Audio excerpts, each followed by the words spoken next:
اعوذ باللہ من الشیطان الرجیم، بسم اللہ الرحمن الرحیم۔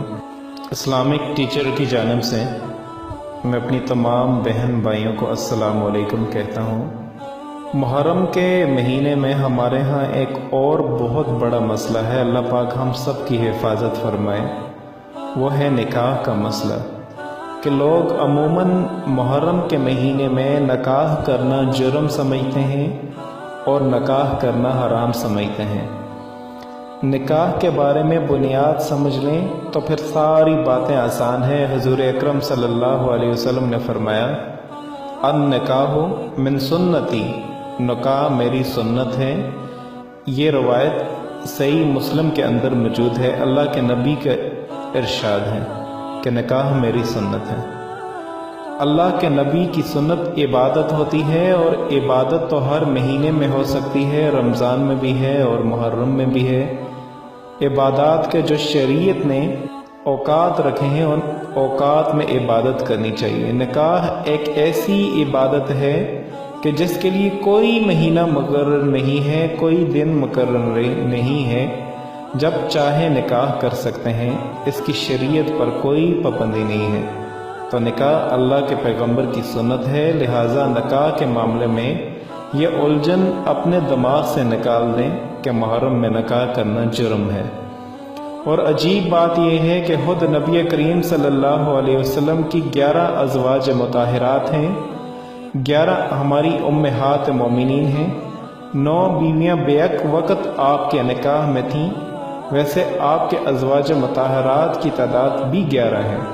حضرت زینب، حضرت حتیجہ رضی اللہ تعالیٰ عنہ، یہ رسول اکرم صلی اللہ علیہ وسلم کی زندگی میں دنیا سے چلی گئی، اور اس کے بعد 9 بیویاں آپ صلی اللہ علیہ وسلم کے نکاح میں آئیں۔ اور زینب نام کی حضور اکرم صلی اللہ علیہ وسلم کی 2 بیویاں ہیں، یہ بھی ذہن میں رکھیں۔ زینب نام کی آپ کی بیٹی زینب الگ ہیں، اور آپ کی 2 بیوی زینب بھی الگ ہیں۔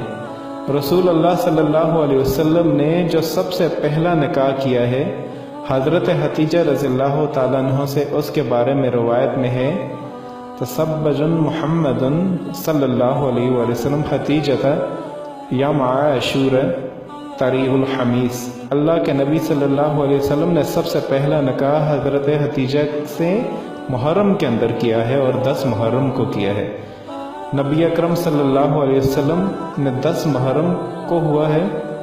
جب ہمارا یہ عقیدہ ہے کہ نبی معصوم ہے، نبی معصوم ہے، پیغمبر اعلان نبوت سے پہلے، اعلان نبوت کے بعد کبھی بھی گناہ نہیں کرتا، اگر محرم بطور 10 محرم کو نکاح کرنا گناہ ہوتا تو اللہ کے نبی کیسے فرماتے؟ کیونکہ حضور اکرم صلی اللہ علیہ وسلم کو تو ان کی حیات میں ہی وہ جگہ بھی بتائی گئی تھی، وہ جہاں پہ سیدنا حسین رضی اللہ تعالیٰ عنہ کی شہادت ہونی تھی، وہ مٹی بھی بتائی گئی تھی، وہ تاریخ بھی بتائی گئی تھی، وہ سارا واقعہ بھی بتایا گیا تھا، سب کچھ حضور اکرم صلی اللہ علیہ وسلم کی آنکھوں کے سامنے ہی بتایا گیا تھا۔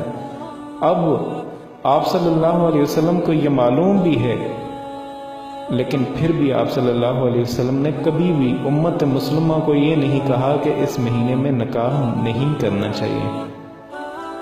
اب آتے ہیں، میں اپنے سب سے پہلے تو ان بہن بھائیوں کو بہت زیادہ مبارکباد دینا چاہتا ہوں جن کا نکاح ابھی ہوا ہے، اور آج ان کو میں ایک دعا بتانا چاہتا ہوں، اور اس کے ساتھ سہاگ رات کا اسلامی طریقہ کار بھی بتانا چاہتا ہوں۔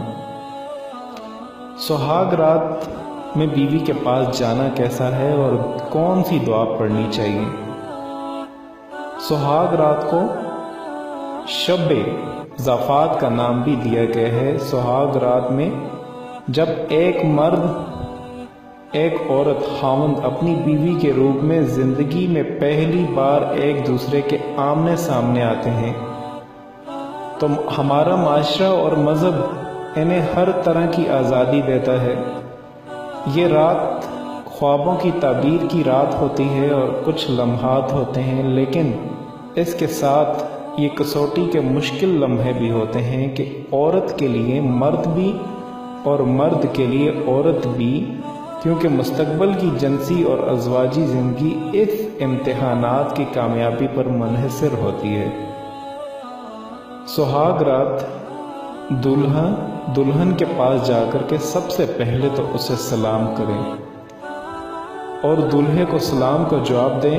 اگر سلام میں دولہا پہل کرے تو دولہا سلام کا جواب دے، اس کے بعد آرام سے بیٹھیں اور وضو فرما کر سب سے پہلے وضو کر کے آپ شکرانے کے نوافل ادا کریں کہ اللہ پاک نے آپ کو ہر برائی سے بچایا ہے اور نکاح جیسی عظیم چیز آپ کو عطا فرمائی ہے۔ آپ نکاح کریں، کیونکہ شادی کی جو پہلی رات ہوتی ہے اس کا اگر آپ شروع سے ہی ایک اچھے طریقے سے اس کو اپنا کر کے کریں گے تو آپ کا سارا سال جو ہے وہ اچھا رہے گا، ساری زندگی آپ کی اچھی رہے گی۔ کیونکہ شادی کے پہلے کچھ دنوں میں ہم غلطیاں ایسی کر بیٹھتے ہیں کہ جس کا ازالہ اور جس کی نوست ہمیں پورا سال، ہمیں ساری زندگی پھر ہمارے گھر میں لڑائی جھگڑے کبھی ختم نہیں ہوتے۔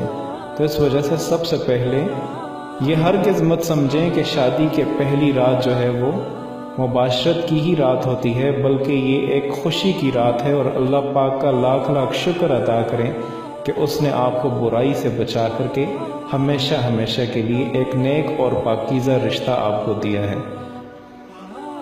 دولہا اور دلہن جب ملاقات کریں تو آنے والی زندگی کو ببرکت بنانے کے لیے کچھ آداب اور خیال رکھنا ضروری ہے۔